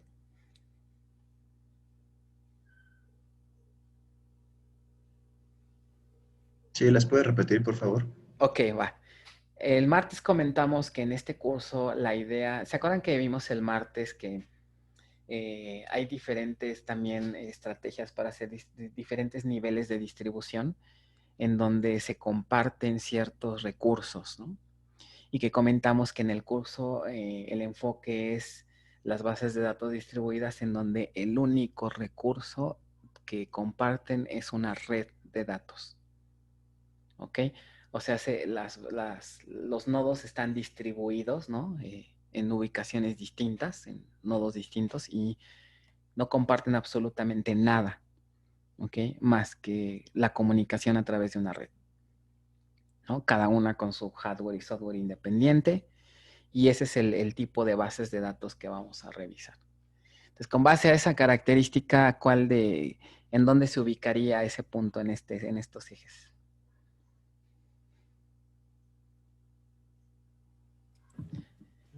¿Cuál de las variables creen que va a tener un valor mayor o menor? Distribución. La distribución, muy bien. La distribución, ¿no? Ok, la distribución. Ok, entonces va a tener un valor alto de distribución. ¿Qué significa? Que el valor de esta variable va a estar acá. Ok, distribución. ¿Vale? Ahora, ¿qué pasa si variamos, si le movemos a otras variables, ¿no? Entonces, para el curso la base que vamos a utilizar es una base peer-to-peer, es decir, una base donde el nivel de distribución es muy alto. ¿Ok? Heterogeneidad. Heterogeneidad se refiere a que podamos tener distintos manejadores, ¿no? Para el curso, para una base de datos peer-to-peer, se considera lo contrario, ¿no? Se considera una base de datos homogéneas. ¿Qué significará que sean homogéneas? Que todas sean con el mismo cliente. Todos son con el mismo proveedor, ¿no? Las mismas versiones, el mismo cliente, el mismo software, ¿no? Entonces son idénticas las instalaciones, ¿no?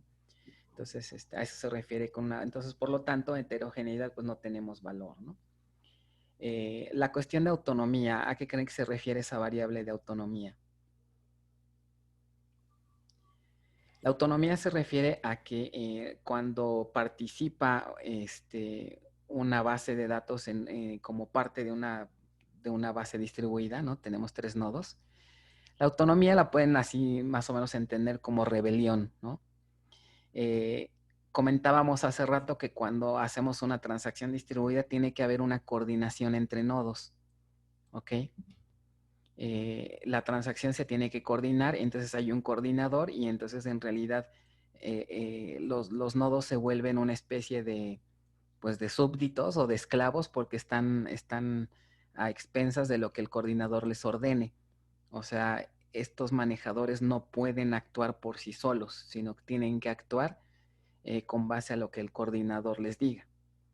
En ese sentido, la autonomía es 0, ¿no? Digamos, no tenemos ningún nivel de autonomía porque todo está controlado a partir de un software o a partir de un protocolo, de un algoritmo, ¿no? Y es como normalmente operan las bases de datos peer-to-peer. Por ejemplo, para implementar concurrencia, para implementar bloqueos, ¿no? Tiene que haber un coordinador, tiene que haber un control. Y este coordinador puede ser cualquiera de los mismos nodos, ¿no? Este nodo también pudiera actuar como coordinador. Todo va a depender. Normalmente el coordinador depende del lugar en donde se lance el proceso. Pero ese coordinador controla a los otros nodos, ¿no? O sea, los nodos se vuelven esclavos o se vuelven dependientes 100% de ese coordinador. Entonces, cuando eso ocurre, caemos en una autonomía a nivel 0 y entonces aquí tendríamos un punto que sería el enfoque del semestre, ¿no? Una base de datos que no es heterogénea, que no tiene autonomía, porque la mayoría de todos los procesos se hacen a través de algoritmos de control. Y entonces caemos aquí en este punto, ¿no? Entonces la respuesta sería este punto que les acabo de marcar, ¿ok? Hay otras variantes, como pueden ver aquí. Esas variantes ya se ven más del lado de la maestría, ¿no? Cuando se hace maestría en el área de bases de datos, sobre todo en los temas de distribución. Entran conceptos como, por ejemplo, los que ven aquí, ¿no? Bueno, no tanto, ¿no? Porque sí es básico, ¿no? Por ejemplo, vean una arquitectura cliente-servidor, donde se ubica el punto, aquí abajo. O sea, es como una base distribuida como las que vamos a usar, pero ¿cuál sería la diferencia en un cliente-servidor? ¿Por qué creen que el punto está ahí? ¿Que se unifica un poco más? O sea, porque depende más del servidor. Ajá, porque digamos no está distribuida al 100%. ¿Se acuerdan que dijimos que en una arquitectura cliente-servidor la base completa está en el mismo server? O sea, sí hay una red, sí hay distribución, pero la distribución es nada más a nivel de cliente. Este es un cliente, este es un cliente, este es otro cliente y la base está en otro nodo y aquí está toda la base. O sea, realmente no hay tanta distribución, ¿no? Porque todos tenemos que conectarnos para acá, ¿no? Por ejemplo, ¿qué característica si les preguntara qué es una base de datos federada, fíjense este concepto, ¿no? No sé si lo han escuchado. Nada más de ver dónde está el punto, ¿qué me dirían? ¿Qué característica tiene una base federada?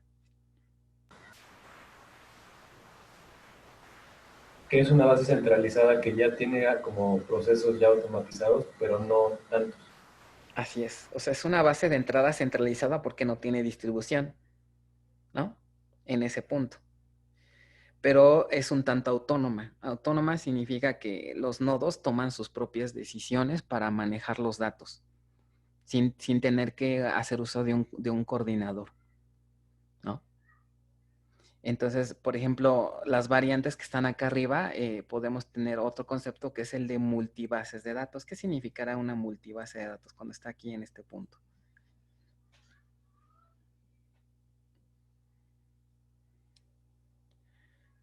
O sea, una multibase de datos, ¿qué variables tiene? Distribución. Bueno, en este Solo punto, autonomía, ¿no? solo autonomía, ¿no? Porque la distribución estamos aquí hasta abajo, ¿no? Que obviamente puede haber una base de datos, una multibase de datos distribuida y una multibase de datos estilo centralizada, ¿no? Entonces, son variantes que pueden tener con estas tres variables, ¿no? Que ya son sistemas mucho más complejos y no son por parte tanto del curso. Entonces, de aquí un poquito, pues esta tareita, ¿no? Entonces, ya se nos juntaron 2 tareas, ¿verdad? Bueno, 3 con su ambiente, ¿verdad? A ver, ¿cómo dividimos la tarea? A ver, ¿qué les gustaría entregar? Próximo martes, ¿qué quieren entregar? El artículo. El artículo. ¿Y ya? Práctica 1, ¿no? Podemos hacer una cosa, vamos a hacer, a ver qué les parece. ¿Les parece si para el próximo martes entregamos estas 2 tareitas y para el jueves la práctica? Sí, está bien. ¿Sí? Me parece mejor. Sí, profesor. Bueno, entonces ahorita hago los cambios en Classroom. Entonces, les agrego estas 2 tareitas y la subpráctica número 1 para el jueves. ¿Ok? Profesor, Muy bien. Dime. por ejemplo, si ya le entregué las 2 tareas que están en Classroom, ¿va a afectar si mueve las nuevas tareas? No, lo que ya hayan entregado, si ya lo entregaron, pues simplemente se queda, ¿no? No pasa nada. Ok. Ok. Gracias. Lo que sí es que, bueno, todavía no subo la tarea de estas 2. Lo único que subí fue la práctica 1. ¿O no es cierto, verdad? No, está Están las 2 ya, ¿verdad? El artículo. El artículo y la práctica 1. Ok. Lo que sí cuiden es que no vayan a subir varias tareas en una sola, ¿no? Cada tarea con su correspondiente, ¿no? Vale. Gracias. Muy bien, entonces eso es en cuanto a la cuestión de las variantes en una base distribuida. Entonces, a partir de este momento ya nos vamos a enfocar a la base peer-to-peer, dejando ya un poquito de lado a las demás, ¿no? Entonces, en la siguiente sección, esto es lo que tendríamos ya cuando analizamos a detalle una base de datos punto a punto, ¿no? ¿Qué características tienen las bases de datos punto a punto, ¿no? Pues básicamente, yo les preguntaría aquí, esta es una base de datos punto a punto formada por 3 sitios, ¿no? Sitio 1, sitio 2, sitio 3. Y mi pregunta sería para ustedes, ¿qué diferencia observan entre los componentes de cada sitio?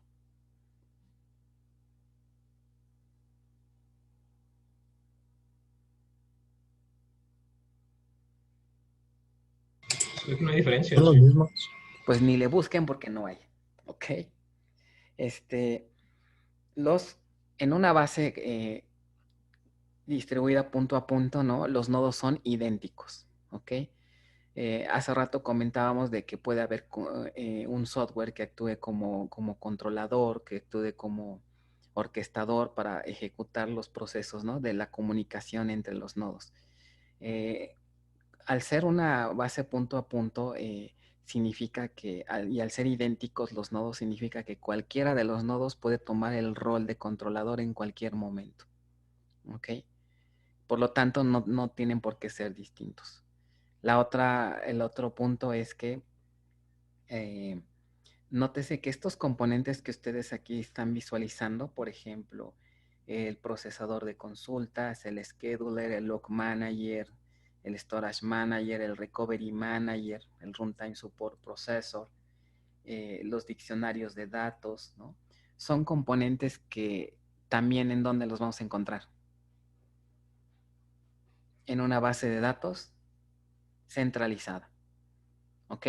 Entonces, este software es exactamente el mismo que tienen las bases centralizadas. Entonces, no tenemos que instalar un software extra, no tenemos que instalar una extensión al DBMS, sino tal cual la base de datos que ustedes instalaron en Bases 1 puede actuar como uno de los nodos de una distribuida. Lo único que ocurre es que el manejador, empleando el concepto de transparencia, ¿no?, habilita las funcionalidades extra para poder implementar una funcionalidad en un ambiente de distribución. ¿Ok?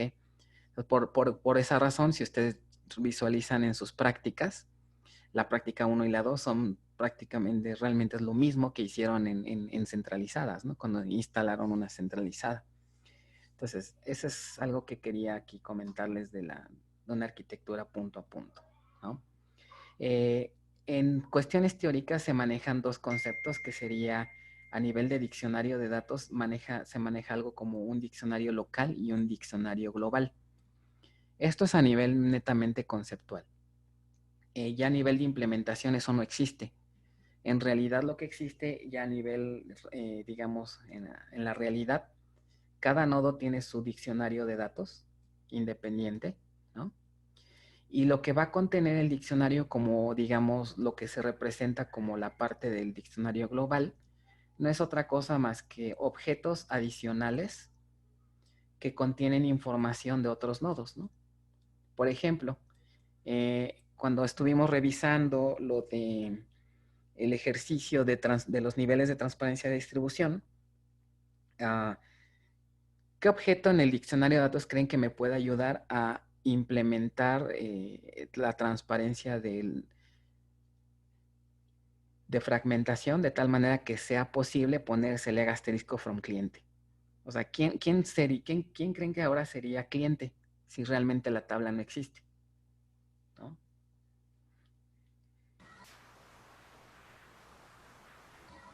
¿Una vista? Ok, como vamos a ver más adelante, es correcto.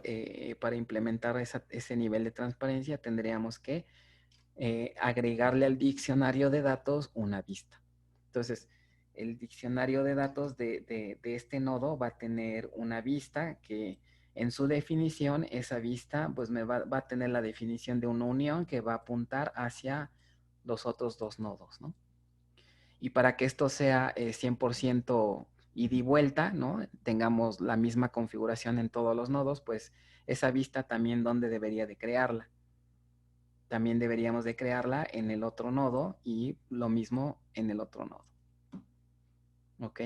Entonces, hay varios objetos de la base de datos que nos permiten implementar esa transparencia y a eso se refiere, ¿no? Esos objetos adicionales contienen información extra de otros nodos y en su conjunto con los objetos locales del propio sitio forman algo que le llaman el diccionario global de la base de datos distribuida. ¿Ok? O sea, básicamente ese es el chiste, ¿no? En los libros se los manejan así como que el esquema global y el diccionario global y el diccionario local, pero realmente ya a nivel ya de implementación no es otra cosa más que objetos que están configurados y que apuntan a otros nodos, ¿no? Muy bien, entonces, ¿dudas de esto? Entonces, entre más nodos tengamos, más difícil es como configurar y mantener la base distribuida. Así es, así es. ¿Se acuerdan que el martes les dije que en esta materia no conviene hacer equipos de más de 2 personas? ¿Ahora me entienden por qué? Por los nodos, ya. ¿no? Sí. Exacto, exacto. Porque si tienen más nodos, entonces tienen que crear más vistas, tienen que crear... Y bueno, no nada más son vistas, ¿eh? Como les comenté el martes, vamos a ver que al final del semestre van a crear, de entrada, ligas. Después de las ligas siguen sinónimos. Después de los sinónimos siguen las vistas. Después de las vistas siguen triggers. ¿Ok? Y eso es por cada tabla. ¿ok? Entonces sí se puede de repente ser muy tedioso la cantidad de objetos a crear. Y bueno, y aquí estoy excluyendo, por ejemplo, el manejo de binarios, que cómo les cuestan el manejo de binarios, ¿no? Imagínense si tienen una base distribuida donde es muy común que quisieran distribuir datos binarios, ¿no? Por ejemplo, guardar datos tipo blob y clove. Por ejemplo, guardar fotos, imágenes, hacer distribución de ellos y hacer que viajen entre nodos es más complicado. Pero también lo vamos a hacer, ¿no? En una de las prácticas hacemos ahí una técnica para hacer transparencia también, incluyendo datos binarios. Y eso implica crear más objetos.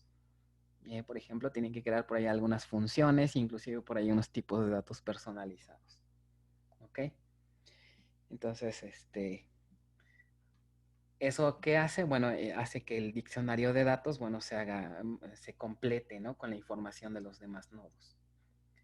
Muy bien, entonces a eso se refiere básicamente toda esta parte de aquí.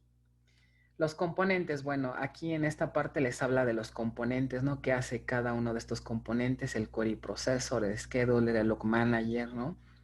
Que realmente su función es exactamente la misma que en una centralizada, solamente que con funcionalidades extra para estar disponibles en el momento de... los manejadores detectan, nosotros no tenemos que indicarle al manejador, oye, mira, abusado porque esta tabla no está aquí, ¿no? Si no es remota. El uso de las ligas, aunque estén bajo un nivel de transparencia, el manejador obviamente detecta que esa tabla está en otro lado y al detectar que una tabla está en otro lado, se habilitan todas las funcionalidades extra de los componentes, ¿no? Incluyendo los planes de ejecución, por ejemplo, la optimización, ¿no? En uno de los siguientes temas vamos a ver cómo se ve un plan de ejecución en una base centralizada y después vamos a distribuir ese esquema y vamos a volver a ejecutar el plan de ejecución y se van a dar cuenta cómo cambia, ¿no? El plan, cambia drásticamente el plan de ejecución. Bueno, básicamente estos son los componentes que vamos a estar revisando más adelante. Muy bien, con esto estaríamos ya acabamos el tema 1. Qué rápido, ¿verdad? Entonces, acabamos el tema 1. ¿Se acuerdan que había por ahí un nuevo criterio de evaluación? Sí. ¿Cuál era? El examen, ¿no? De preguntas. Exámenes tipo quiz. Entonces ya estamos en condiciones para hacer nuestro primer examen tipo quiz. ¿Cómo ven?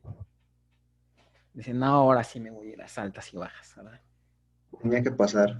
Ni modo, ¿verdad? O sea, apenas si vamos empezando, ya vas a empezar con cosas feas, ¿no? Bueno. Entonces, próximo martes vamos a hacer un quiz. ¿Les parece? ¿Esos van a ser empezando la clase? Dentro de la clase, ¿no? No sé si han hecho este tipo de quizzes. ¿Cómo se llama? Se me fue el nombre de un sitio bastante famoso. Se me fue la palabra. ¿El Quizzes? El Quizzes, ¿saben que les dije? ¿Sí se los mostré a ustedes? Creo que sí, ¿verdad? Sí. Ok, esa es la herramienta que vamos a usar. Entonces, es un ejercicio muy rápido, de 10 minutos. Estilo juego. Entonces, si una de dos, o si salen tristes o felices, ¿no? De ese juego. Entonces, la dinámica es, yo les voy a pasar la liga del quiz. Como va a ser la primera, primero van a tener que aceptar la invitación del sitio. Ya que aceptaron la invitación, yo les libero un quiz desde el sitio y al liberarles el quiz en automático les va a aparecer en Classroom. ¿Hay que hacer una cuenta en la página de Quizzes? No es necesario. Con mi cuenta como profesor, voy a importar su cuenta de Classroom. Lo que sí les pediría es que si alguien todavía no se ha unido a Classroom, hágalo a la brevedad, porque de ahí es de donde toma el sitio sus datos. Ok, entonces lo que sí necesito es que ya estén todos en Classroom. Y ya una vez que hacemos eso, cuando empieza el quiz, van a tener 1 minuto por pregunta, no más. Entonces eso nos lleva 10 minutos, son alrededor de 10 preguntas, ¿no? ¿De qué pregunto? Pues de lo que hemos visto, ¿no? Al término del quiz, en automático, cuando acaba el tiempo, la herramienta les pone la calificación en Classroom. Profesor, una ¿Ok? pregunta. Dime. ¿También lo de las tareas hay que estudiarlo para los quizzes? Otra vez, perdón, ¿cómo? ¿También lo de las tareas hay que estudiarlo? Lo de las tareas, no. Básicamente hay que enfocarnos a los PDFs. Ok. ¿Ok? Aunque bueno, pues las tareas están muy ligadas, ¿no? Al PDF, entonces, pues, échenle una revisada al PDF, revisen los conceptos, más que nada los conceptos, y yo creo que con eso no hay ningún problema. ¿Ok? Profe, sobre el mapa que vimos casi al principio, nada más es un simple ejercicio que tenemos que realizar, ¿verdad? Es uno solo, sí, nada más. Es poner ok. los numeritos en los conectores y ya. Sí, está bien. Ese igual lo revisamos la siguiente clase, ¿no? ¿Saben qué? Espérenme, no. De ese ejercicio no lo suban porque primero lo vamos a calificar. ¿Ok? Ok, está bien. Entonces, la clase, ¿cuándo dijimos? Para el martes, ¿verdad? El martes Sí. lo revisamos y ya que esté calificado, entonces ya lo suben. Ok, está bien. ¿Ok? Gracias. Ok. Cuídense, nos vemos. Hasta luego. Gracias. Hasta luego. Hasta luego. Hasta luego, profesor, y muchas Bye. gracias. No de qué, buen Gracias, hasta luego. Bye. Hasta luego. Buenos días a Nos todos. vemos. Bye. Ahí me cuentan las bajas y las altas, ¿qué tal están? Adiós. Bye.